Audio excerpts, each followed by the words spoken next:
This is Hazel Hunkins. I was born the 6th of June in 1890 in that place called Aspen, Colorado, up in those mountains, to a Civil War veteran named Lewis Hunkins and a young lady 20 years younger than him that was an English lady. My mom was his second wife. My father was from East Haverhill, Massachusetts. He was born November the 9th, 1840. And do you know, at the age of 21, he enlisted in that War of the Rebellion. And he enlisted in the 17th Massachusetts and served his country until the end of that rebellion. We call that rebellion the Civil War. In the spring of 1882, he moved to Aspen, Colorado. He had been in the watch and jewelry business before, and that's what he continued to do when he arrived in Aspen. He married my mother in 1885. I was born in Aspen, and then later they removed themselves to Montana. And my father continued to engage in the jewelry and watch business, and he was very successful. Now he was struck ill with pneumonia.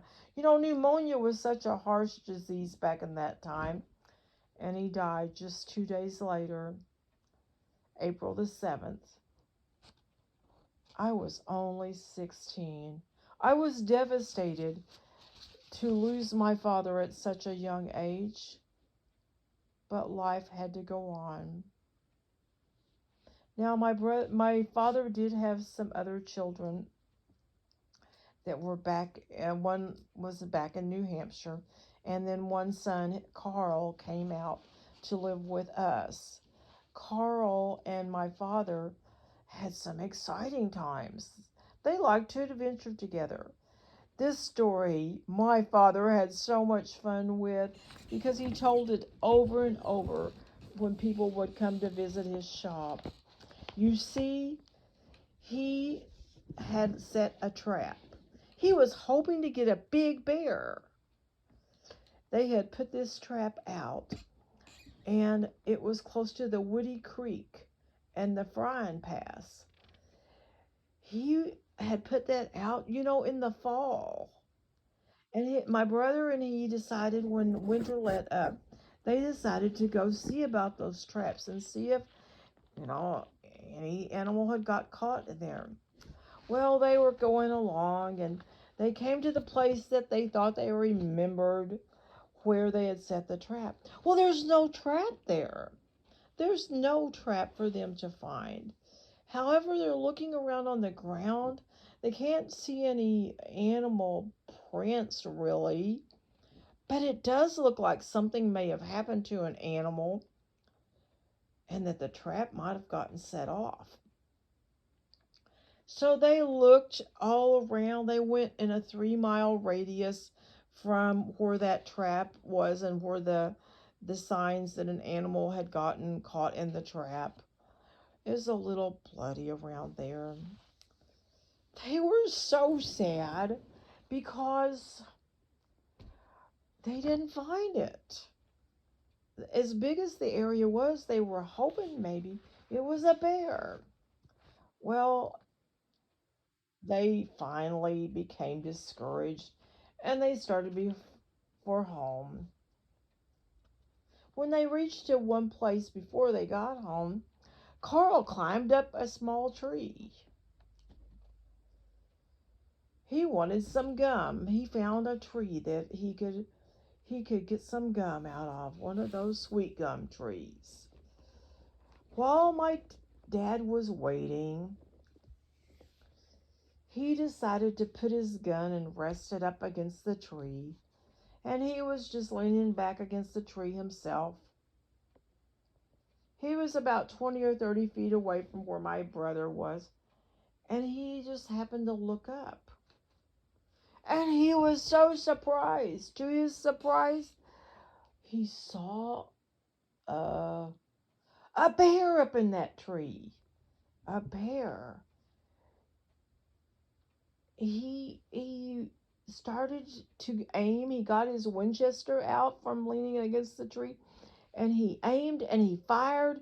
He struck the bear in the head just above the left eye.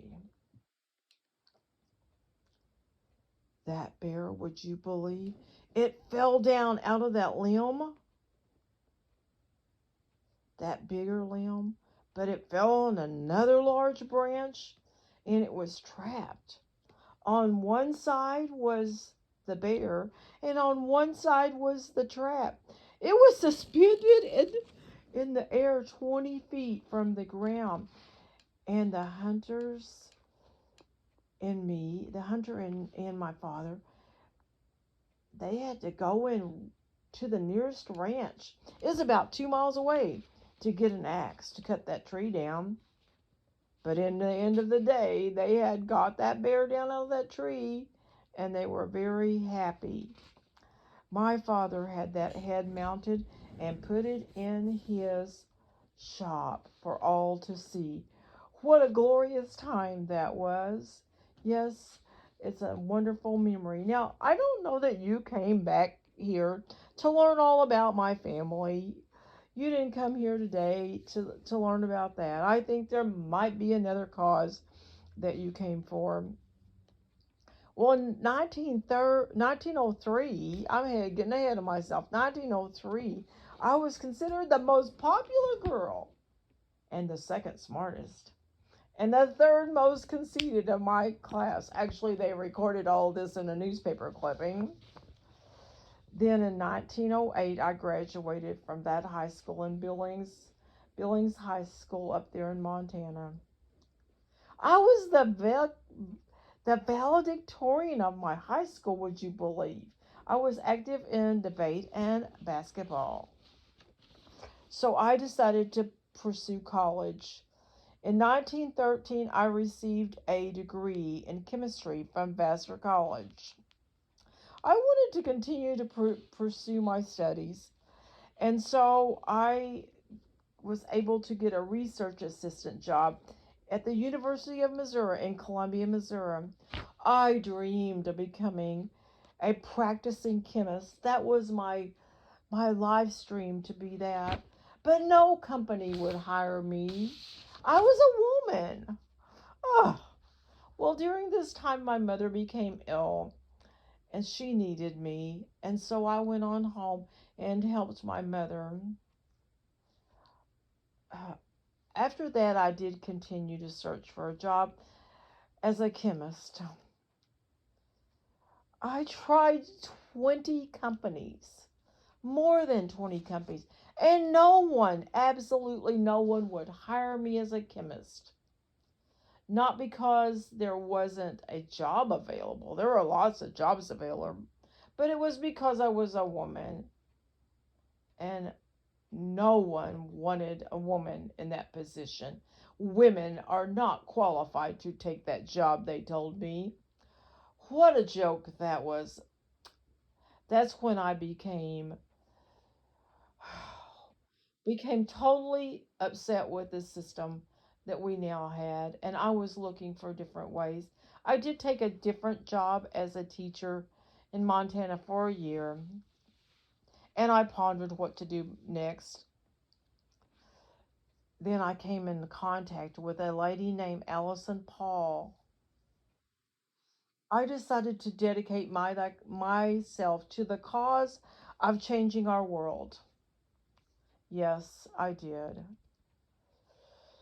Uh, so Alice decided to convince me, and I did travel the country to campaign for the vote against President Wilson, the candidate Wilson. And I did just that in 1916. I organized the National Woman's Party for 3 years.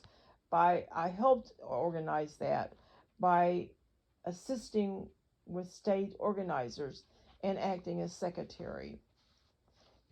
Because of my strong beliefs, I was one of the first volunteers to picket the White House. I chained myself to those gates in 1917.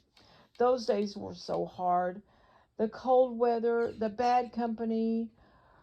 We encountered protesters who yelled rude comments and they tore at our banners.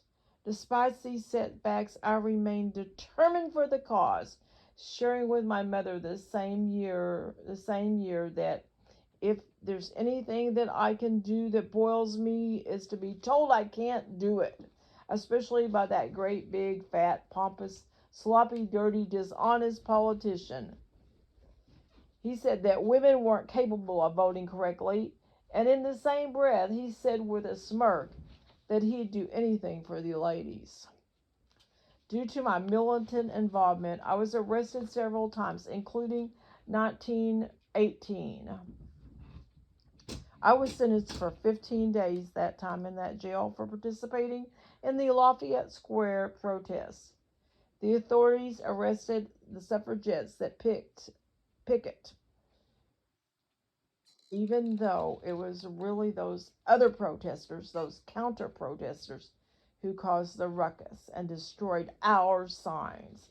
Now, I'd like to go through some of my newspaper clippings and tell you about some of the things that happened to me during some of those protests.